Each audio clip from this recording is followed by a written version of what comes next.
প্রিয় বন্ধুগণ, আমরা সন্ধির 23 এবং 22 এবং 23 নম্বর ক্লাসে আমরা শিখেছিলাম যে ডবল ব্যঞ্জন থাকলে প্রথম ব্যঞ্জনের পরিবর্তে খণ্ড ত দিতে হয়।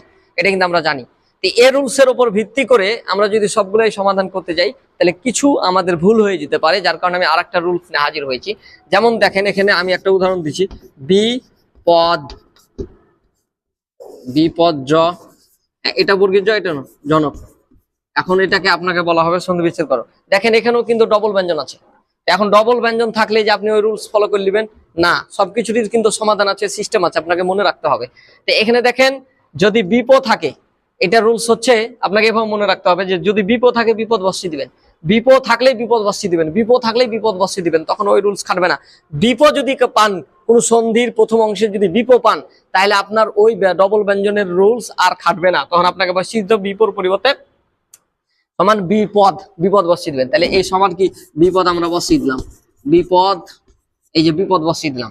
এখন দেখেন এখানে যে একটা অতিরিক্ত দ বসিয়েছি, এই অতিরিক্ত দ এখানে আছে কিন্তু বিপদ, কিন্তু আমরা কি বসিয়ে দিয়েছি দ। এই দটা মানে আপনাকে ধরতে হবে এই যে প্রথম ব্যঞ্জন, এই যে প্রথম ব্যঞ্জনের বর্গীর জয়, এই জয়ের পরিবর্তে আমরা কি বসাচ্ছি দ। তাহলে এখন থাকে কি জনক, যোগ জনক বসিয়ে দিবেন, এই যে জনক। আশা করি আপনারা বুঝতে পেরেছেন।